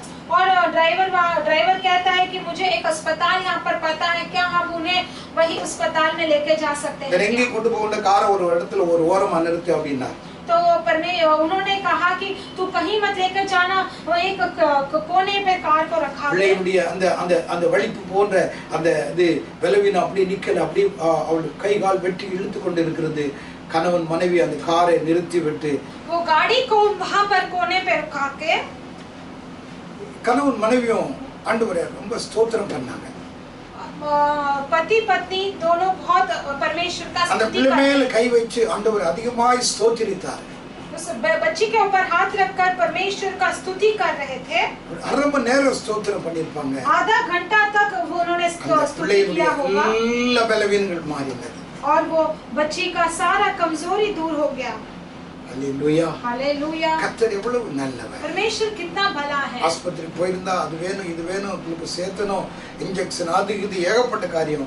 ஆனா தேவனை துதித்த பிள்ளைகளுக்கு கர்த்தர் அந்த குழந்தைக்கு சுகம் மாத்திரம் இல்லை, பலனையும் கொடுத்தார். और अगर अस्पताल गए होते तो इंजेक्शन दवाई ये वो की सारी जरूरतें करके बोलते थे, लेकिन परमेश्वर को स्तुति किया और वो बच्चा ठीक हो गया। தேவனை ஸ்தோத்திரிக்கும் பொழுது நம்முடைய வாழ்க்கையில் எவ்வளவு நல்ல காரியங்கள்லாம் கர்த்தர் செய்வார். परमेश्वर को स्तुति करते वक्त परमेश्वर हमारे जीवन में बहुत अच्छा कार्य அப்போஸ்தலர் करते हैं। நடவடிக்கைகள் 28 அதிகாரம் 15 வசனத்திலே प्रेरित का पुस्तक 28वां अध्याय 15वां वचन में அவன் தேவனை ஸ்தோத்திரித்து தைரியம் அடைந்தான். वो परमेश्वर का स्तुति करते हुए वो धीरज पाया। பவுல் தேவனை ஸ்தோத்திரிக்க அவனுக்கு ஒரு தைரியத்தை அந்நிய தேசத்திலே கொடுத்தான். पौलुस परमेश्वर का स्तुति करते करते परमेश्वर ने उसे एक ढाढ़स बांधा एक अन्य देश में। ரோமர் 4 அதிகாரம் 21 வசனத்திலே रोमियो का पुस्तक 4:21 में ஆபிரகாம் தேவனை ஸ்தோத்திரித்து தேவனை மகிமைப்படுத்தி விசுவாசத்தில் வல்லவனாய் மாறினான். अब्राहम परमेश्वर का स्तुति कर परमेश्वर का महिमा करके वो विश्वास में एक बलवान बन गया। 2 கொரிந்தியர் 4 அதிகாரம் 15 வசனத்திலே 2 कोरिन्थियों का पुस्तक 4:15 में அநேகருடைய ஸ்தோத்திரத்தினாலே கிருபைகளை ஆண்டவர் பெருக பண்ணுகிறார். अनेक सारे के स्तुति के वजह से परमेश्वर अनुग्रह को बढ़ाते हैं। ஆண்டவருடைய பிள்ளைகளாகி நீங்களும் நானும் துதிக்க துதிக்க நமக்கு ஆண்டவர் என்ன கொடுக்கிறார்? பலனை கர்த்தர் கொடுக்கிறார். परमेश्वर के बच्चे आप और मैं परमेश्वर का स्तुति करते करते परमेश्वर हमें एक எந்த சூழ்நிலையா இருந்தால் அது கஷ்டமானதோ நல்லதோ கெட்டதோ அது பலவீனமான நேரங்களா எதுவா இருந்தாலும் கர்த்தரை ஸ்தோத்திரிக்கும் பொழுது கர்த்தர் நமக்கு பலனாக மாறுகிறார். वो चाहे हमारी कमजोरियां या बीमारी या दुख के समय पर जब हम परमेश्वर का स्तुति करते रहते हैं परमेश्वर हमारे सारे दुखों को दूर कर कर हमें बल देते हैं। தேவதூதனுடைய கீழ்ப்படிதல் அது அவர்களுக்கு பலனாக இருந்தது. और स्वर्गदूतों का जो आज्ञा का पालन करना वो उनके लिए एक ताकत था। தேவதூதர்கள் தேவனை ஆராதிப்பது தேவனை துதிப்பது அவர்களுக்கு பலனாக இருந்தது. स्वर्ग का दूत जैसे एक उनका स्तुति करते थे वो उनके लिए एक एक बल था। தேவதூதர்கள் பலனாய் இருப்பதற்கு இன்னொரு காரணம் स्वर्ग के दूत जो वीर थे वो और एक कारण ये है அவருடைய தாழ்மை वो उनका जो नम्रपन था। அதே மனுஷர்களை விட இவ்வளவு காரியத்திலே அவர்கள் பலசாலிகள்। वो मनुष्य से भी बहुत अनेक कार्यों में वो बहुत ही बलवान और वीर है। அவர்கள் எங்கேயும் அவர்கள் போகலாம், कहीं पर भी जा सकते हैं, எந்த இடத்திலும் அவர்களை யாரும் கட்டி வைத்து விட முடியாது। और वो कोई भी उन्हें बांध नहीं सकता है कहीं पर। அப்படிப்பட்ட பலசாலிகளாகிய அந்த தேவதூதரிடத்தில் இருக்கிற மூன்றாவது ஒரு நல்ல குணம் என்றால் தாழ்மை। और वैसा एक जो अच्छा वीरता के दूतों के पास एक अच्छा गुण जो है वो नम्रता है। அந்த தாழ்மை தான் அவர்களுக்கு ஒரு பலனாக அமைந்தது। वो विनम्रता ही वो उनके लिए एक वीर का एक बल था। வேதத்தை எடுத்து நீங்கள் வாசித்தால் आप शास्त्र को लेकर पढ़ेंगे வேதம் அவருடைய தாழ்மையை குறித்து வேத வசனம் நமக்கு அருமையாய் நமக்கு अनेक காரியங்களை நமக்கு கற்றுக் கொடுக்கிறது। उनकी विनम्रता के बारे में शास्त्र हमें अच्छे से सिखाता है। பைபிள் என்ன சொல்லுகிறது? शास्त्र क्या कहता है, सिखाता வெளிப்படுத்தின है। விசேஷம் 19ஆம் அதிகாரம் प्रकाशित वाक्य का पुस्तक 19 अध्याय 10ஆம் வசனத்திலே 10वां वचन में, வெளிப்படுத்தின விசேஷம் 22ஆம் அதிகாரம் 8 9ஆம் வசனத்திலே, प्रकाशित वाक्य का पुस्तक 28 8 9 में இந்த ரெண்டு வசனங்களை நீங்கள் ரெண்டு அதிகாரத்தை நீங்கள் வாசித்தால் அப்போஸ்தலனாகிய பேதுரு தேவதூதருடைய கால்களிலே அவர்கள் விழுவதை நாம் காண முடியும்। और ये दो अधिकारों को अध्याय को हम पढ़ेंगे तो प्रेरित पत्रस जो है वो परमेश्वर के दूतों के पैरों में विलंबन से गिरता देख सकते हैं। அப்போஸ்தலனாகிய யோவான் விழுகிறான்। और प्रेरित योना जो है 2 बार उनके पैरों में विनम्र அந்த करता விழுந்த है। உடனே அந்த தேவதூதர்கள் அவனை தூக்கி எடுத்து இப்படி செய்யாத, तो जैसे ही वो गिरता है दंडवत करता है तो वो दूत लोग இனி இப்படி उन्हें उठाकर ஒரு कहते हैं, காரியம் "मत உன்னிடத்திலே करो। நான் பார்க்க கூடாது। ऐसे अब मैं आपके पास नहीं देख உன்னை पाता। போல अनेक ஊழியக்காரர்கள் போல நாங்களும் ஊழியக்காரர்கள்। तेरे से जैसे अनेक सेवाओं के जैसे मैं भी हम भी सेवक हैं। எங்களிடத்தில் எந்த விசேஷம் இல்ல, हमारे पास कोई भी विशेष नहीं இப்படி है। என் கால்களில் விழுந்து விடாதே। ऐसे हमारे पैरों में नहीं गिरिए। எனக்கு அறிமாறவில்லை, அவரிடத்தில் இருக்கிற ஒரு நல்ல காரியம் என்னன்னா நல்ல தாழ்மை। उनके पास एक अच्छा विशेष गुण जो था वो एक विनम्रता है। பைபிள் சொல்லுகிற தாழ்மை உள்ளவனுக்கு கிருபை அளிக்கிறார்। शास्त्र कहता है कि विनम्रता के जो व्यक्ति है பெருமை उन्हें परमेश्वर உள்ளவனுக்கு अनुग्रह देता கர்த்தர் है, எதிர்த்து நிற்கிறார்। और जो घमंडी व्यक्ति है उन्हें पर उनके विरुद्ध परमेश्वर खड़ा தாவீது होता है। சௌரியவான், தாவீது பலசாலியாக இருந்தான்। और दाऊद जो है एक बलवान था, एक वीर था। கர்த்தர் தன்னுடைய யுத்தத்தை நடத்துவதற்கு அவனை பலப்படுத்தி வைத்திருந்தார்। और परमेश्वर ने अपनी लड़ाई चलाने के लिए उसे एक वीर बनाया। அந்த தேவனுடைய அந்த யுத்தத்தை அவனை பழக்க வைக்கும் பொழுது அதற்கு முற்றிலுமாய் அவன் கீழ்ப்படிந்தான், ஒப்பு கொடுத்தான்। அவன் ஒரு பலசாலியாக மரணம் வரைக்கும் காணப்பட்டான்। उसको उस लड़ाई के समय पर उसे जब तैयार कर रहे थे तो वो अपने आप को पूरी तरह से वो वीरता बनाकर वो अपने आप परमेश्वर की ओर वो वीर बन நீங்கள் गया था। கீழ்ப்படியும் பொழுதும் தேவனை துதித்து ஆராதிக்கும் பொழுதும் நீங்கள் தாழ்மைப்படும் பொழுதும் அது உங்களுக்கு ஒரு பலனாக கர்த்தர் மாற்றி உங்களை பலசாலியாக மாற்றுவார்। जब आप आज्ञा का पालन करते हो और अपने आप को एक वीर सा कहला धन्य कहते हो और जब आप विनम्र करते हो परमेश्वर आपके लिए आपको एक वीर बनाएंगे। ஆகையால் தான் தேவதூதருடைய பலத்தின் ரகசியத்தை நாம் இங்க பார்த்தோம்। इसीलिए परमेश्वर के दूतों के उनका बल का रहस्य को हम यहाँ पर देखते हैं। மூன்றாவதாக தாவீதை குறித்து நாம் இங்கே வாசித்தோம்। तीसरी बात दाऊद के बारे में हम यहाँ पर पढ़ते அவன் हैं। கர்த்தரால் தெரிந்து கொள்ளப்பட்ட ஒரு மனுஷன்। और वो परमेश्वर के द्वारा चुना गया एक मनुष्य है। அவன் தெரிந்து கொள்ளப்பட்டவன் என்று பரிசுத்த வேதம் சொல்கிறது। वो एक चुना गया एक परमेश्वर का व्यक्ति है करके यहाँ पर देखते हैं। அவனுடைய சகோதரர்கள் நடுவில் இருந்து கர்த்தர் அவனை தேர்ந்தெடுக்கிறார்। उनके भाइयों के बीच में परमेश्वर उन्हें चुनते हैं। வேதத்தை எடுத்து நீங்கள் வாசித்தால் और शास्त्र को लेकर अगर आप पढ़ेंगे தேவன் நம்முடைய தோற்றங்களை அல்ல நம்முடைய இருதயத்தை அவர் பார்க்கிறார். परमेश्वर हमारे चेहरे को नहीं लेकिन हमारे बाहरी रूप को नहीं लेकिन हमारे हृदय को देखते हैं. நம்மை தெரிந்தெடுப்பதற்கு முன்பாக நம்முடைய இருதயத்தை அவர் பார்க்கிறார். हमें चुनने से पहले वो हमारे हृदय को देखते हैं. நெகேமியா 9ஆம் அதிகாரம் 9वां अध्याय 8ஆம் வசனத்திலே 8वां वचन में ஆபிரகாமை தெரிந்தெடுப்பதற்கு முன்பாக கர்த்தர் அவனுடைய இருதயத்தினுடைய உண்மையை கர்த்தர் கண்டார். अब्राहम को चुनने से पहले परमेश्वर ने उसके दिल के सच्चाई को देखा. ஆகையால் அவன் விசுவாசத்தின் தகப்பனாய் கோத்திர பிதாவாக தேவன் அவனை பயன்படுத்தினார். इसलिए वो विश्वास का एक पिता और गोत्र का जाति का एक पिता बनाकर परमेश्वर ने उसे चुना. தாவீதை தெரிந்தெடுப்பதற்கு அவனுடைய வீட்டுக்கு சாமுவேல் தீர்க்கதரிசியை அனுப்புகிறார். दाऊद को चुनने के लिए परमेश्वर वहां पर सामुएल भविष्यद्वक्ता को वहां पर भेजते हैं. அவனுடைய சகோதரர்கள் அவனுடைய அண்ணன்மார்கள் எல்லாரும் அவனுக்கு முன்னாக அப்படியே கடந்து போனார்கள். उनके सारे भाइयों उसके सामने से चल रहे थे. எல்லாரும் நல்ல வாட்ட சாட்டமாய் பலசாலியா இருக்கிறார்கள். और सारे भाई बहुत ही ताकतवर और अच्छे ஒருவனை தீர்க்கதரிசியாகிய சாமுவேல் பார்க்கும் பொழுது இவன்தான் ராஜாவாக அபிஷேகிக்கப்பட வேண்டியவன் என்று சொல்லி தன் தைல குப்பை எடுத்து அவனை அபிஷேகிக்க போகும் பொழுது கர்த்தர் அவனை தடுக்கிறார். और यही एक व्यक्ति को लेकर वही राजा बनने वाला है करके जब उसे अभिषेक करने के लिए उस तेल में हाथ में लेता है तो परमेश्वर वहां पर उसे रुकाते हैं. 7 வசனத்திலே சொல்றார் மனுஷன் முகத்தை பார்க்கிறான் கர்த்தரோ இருதயத்தை பார்க்கிறார். और 7वां वचन में कहते हैं कि मनुष्य जो है वो बाहरी रूप को देखते हैं लेकिन परमेश्वर वो अपने हृदय को देखते हैं. நம்முடைய தேவன் நம்முடைய இருதயத்தை பார்க்கிறார். हमारे परमेश्वर हमारे हृदय को देखते हैं. அப்போஸ்தலர் நடவடிக்கைகள் 13ஆம் அதிகாரத்தை வாசித்து பாருங்கள். प्रेरित का पुस्तक 13वां अध्याय पढ़ के देखिए. தாவீதை குறித்து ஆண்டவராய் கர்த்தர் பேசும் பொழுது அவருடைய இருதயத்தினுடைய காரியங்களை இங்கே ஆண்டவர் சுட்டி காண்பிப்பதை நாம் இங்கே பார்க்கிறோம். और प्रेरित का पुस्तक हम 13 अध्याय में वहां पर दाऊद के बारे में हम जब पढ़ते हैं देखते हैं 22ஆம் வசனத்திலே ஈசாயின் குமாரனாகிய தாவீது என் இருதயத்துக்கு ஏற்றவனாக நான் கண்டேன். और 22वां वचन में हम पढ़ते हैं कि ईसा का पुत्र दाऊद मेरे मन के अनुसार मिल गया था. என் இருதயத்துக்கு ஏற்றவனாக நான் இருக்க கண்டேன். मेरे मन के अनुसार वो चल रहा था. ஆகியால்தான் 1 சாமுவேல் 16:7 ஆண்டவர் சொல்றார் நான் இருதயத்தை பார்க்கிறேன். इसलिए पहला सामुएल 16:7 में परमेश्वर कहते हैं कि मैं उसका हृदय को देखता हूं. அப்ப தேவன் நம்முடைய இருதயத்தை பார்த்து நம்மை தெரிந்தெடுக்கிறார். इसका मतलब है परमेश्वर हमें हृदय को देखकर हमें चुनते हैं. எப்பொழுது தெரிந்தெடுத்தார்? कैसे चुनते हैं?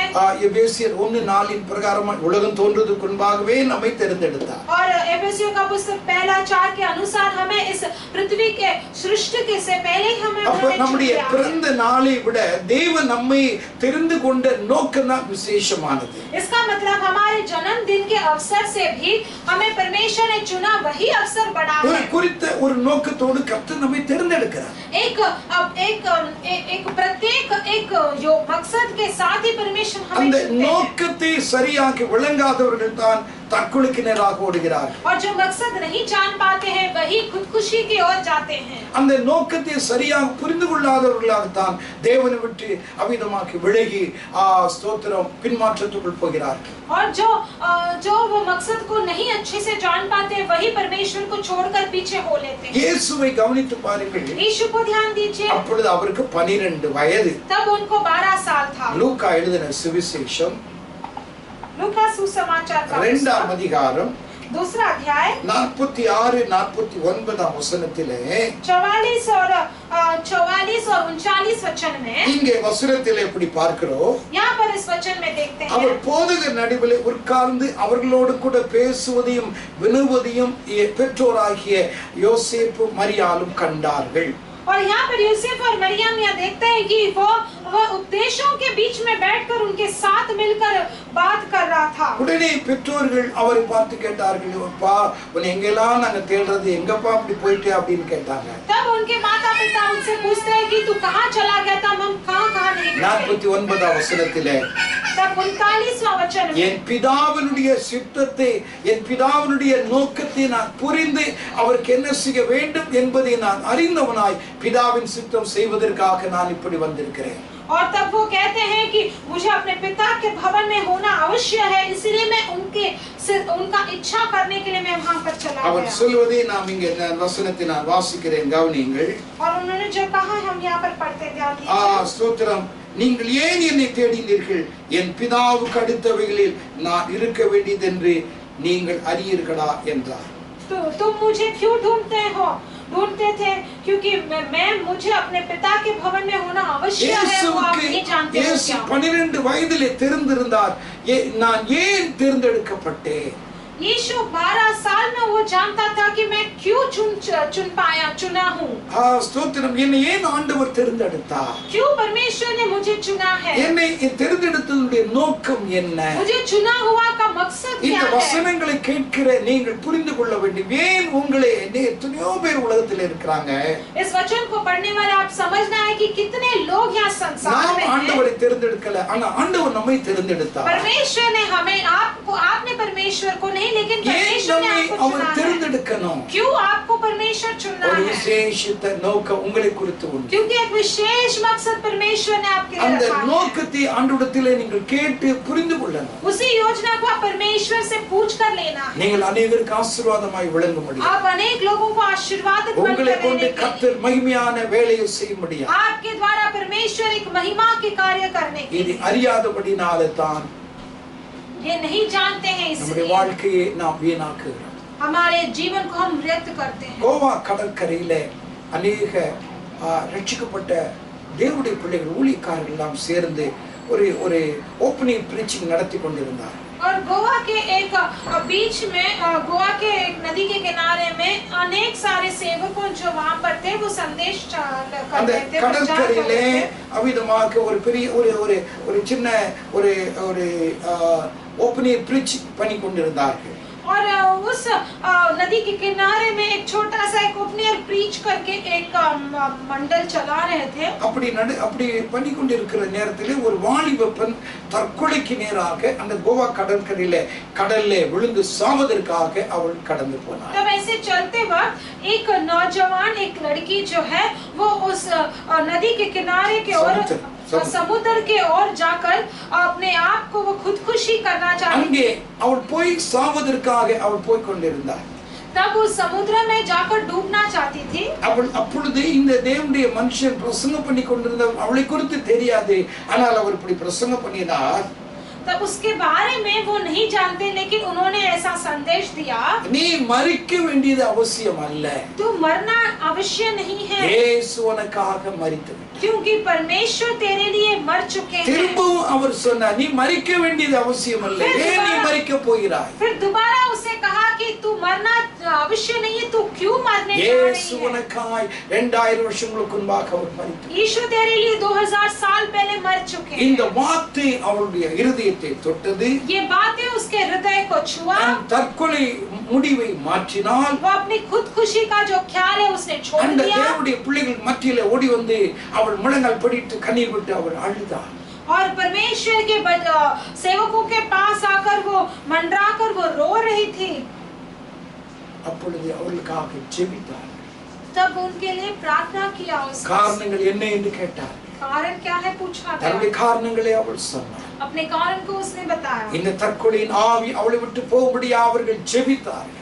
और ये फांसी का, ये खुदकुशी का वो जो आत्मा उसके अंदर से बाहर निकले करके उन्होंने प्रार्थना மணலிலே அவள் ரட்சிக்கப்பட்டாள். और वो समुद्र के मीटे के बीच में वो அந்த उद्धार पाई। கடற்கரையிலே அவள் பரிசுத்தாவினால் அந்நிய பாஷையோடு கூட அபிஷேகம் और பண்ணாள். वो समुद्र के बीच में वो वहां पर पवित्र आत्मा से अभिषेक पाई। எனக்கு अरुமையானவர்களே, मेरे प्रिय लोगों, கர்த்தர் நம்மை தேர்ந்தெடுத்தவர். हमें परमेश्वर ने चुना है। ரோமர் 8ஆம் அதிகாரம் रोमियो का पुस्तक 8वां अध्याय 33ஆம் வசனத்திலே 33वां वचन में, கர்த்தர் தெரிந்து கொள்ளப்பட்டவன் மேல் குற்றம் சாட்டுகிறவன் யார்?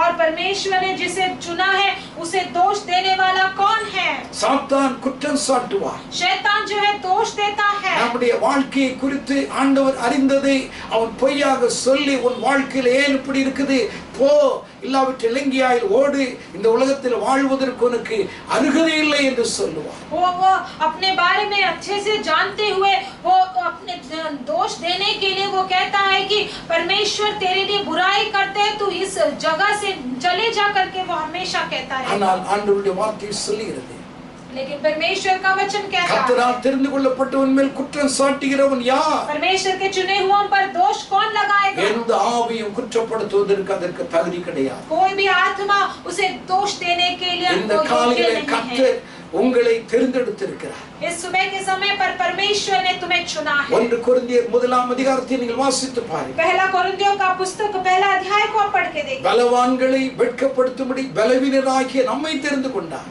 और बलवान को जो उन्हें शर्म ना करने के लिए परमेश्वर ने हमें चुना है। ஞானவான்களை வெட்கப்படுத்தும்படி உலகத்திலே அவிதமாய் இல்லாதவைகளை பைத்தியமாய் தெரிந்தவைகளையும் தேவன் தெரிந்து கொண்டார். और ज्ञानी को उनको समान करने के लिए परमेश्वर ने हमें चुना है जो हम मूर्ख हैं। நம்முடைய வியாதியிலே நம்முடைய பலவீனத்திலே ஸ்தோத்திரம் நாம் இருப்பதற்காக அல்ல, हमारे कमजोरी में हमारे बीमारी में हमें ऐसे கர்த்தருடைய சித்தம் உங்களுடைய வாழ்க்கையிலே நிறைவேற வேண்டும். परमेश्वर का इच्छा जो है अपने जीवन में पूरा होना है। என் வார்த்தையை நான் சுருக்குகிறேன். मेरे बातों को मैं समाप्त करता हूँ। எனக்கருமையானவர்களே, मेरे प्रिय लोग, தாவீதை குறித்து ஆண்டவர் சொன்னார், दाऊद के बारे में परमेश्वर कहते हैं, தாவீது என்னுடைய பக்தன். दाऊद मेरा एक भक्त है। தாவீது சௌரியவான், பலத்தான், ஒரு பலசாலி. दाऊद एक वीर है मेरे लिए। ஓ தாவீது தெரிந்து கொள்ளப்பட்டார். और दाऊद एक चुना हुआ இந்த காலையிலே நீங்கள் ஒரு பக்தர்களாக மாற வேண்டும். और इस सुबह के समय पर आप भी एक भक्त बनना है। ஓ நீங்கள் அவிதமாய் ஸ்தோத்திரம் பலசாலிகளாக ஆவிக்குரிய பலனுள்ளவர்களாய் காணப்பட வேண்டும். और आप भी परमेश्वर के सामने एक वीर बनकर एक आत्मा की நீங்கள் वीरता बन। தேவனால் தெரிந்து கொள்ளப்பட்டவர்கள் என்பதை நீங்கள் மறந்துவிடக் கூடாது. आप परमेश्वर से चुने हुए व्यक्ति है करके आपको भूलना नहीं। தெரிந்து கொள்ளப்பட்டவர்களின் நிமித்தம் அந்த நாள் குறைக்கப்படும். और चुने हुए लोगों के नियमित वो जो समय है वो कम हो தெரிந்து கொள்ளப்பட்டவர்களின் நிமித்தமாய் தேவன் அற்புதமான காரியத்தை கர்த்தர் செய்வார். और जो चुने हुए लोगों के द्वारा परमेश्वर अद्भुत कार्य करेंगे। தெரிந்து கொள்ளப்பட்டவர்களை கர்த்தர் இந்த நாட்களில் எதிர்பார்க்கிறார். और चुने हुए लोगों को परमेश्वर इस समय पर चाहते हैं। ஆண்டவரே நீர் என்னை தெரிந்து கொண்டீர். परमेश्वर आपने हमें चुना। நான் உன்னை தெரிந்து கொள்ளவில்லை. मैंने आपको नहीं चुना है। என்னை நீங்க பயன்படுத்து. आप मुझे उपयोग कीजिए। ஆண்டவரிடத்தில் ஒப்புக்கொடுங்க. परमेश्वर पर अर्पण இந்த कीजिए। காலையிலே தாவீதுக்கு கொடுத்த கிருபைகள் அனைத்தையும் உங்களுக்கு கொடுப்பார். इस सुबह के समय पर दाऊद को दिया गया सारे அவருடைய வாழ்க்கையிலே आपको भी दिया जाएगा। உண்மையாயிருந்த தேவன் உன் வாழ்க்கையில் உண்மையாயிருப்பார். उसके जीवन में जो सच्चा परमेश्वर थे आपके जीवन में भी सच्चा உங்களை है। தெரிந்து கொண்டதுக்கு ஒரு நோக்கம் உண்டு. आपको चुना है एक मकसद உங்களுடைய है। பிள்ளைகளை குறித்து ஒரு நோக்கம் உண்டு. आपके बच्चों के बारे में एक मकसद रखा है। இயேசுவுக்கு 12 வயதிலே ஏன் தெரிந்தெடுக்கப்பட்டார் என்பதை அவர் புரிந்திருந்தார். और यीशु को 12 साल में क्यों चुना गया करके वो समझ पाए। நம்முடைய பிள்ளைகளுக்கு அதை கற்றுக் கொடுப்போம்.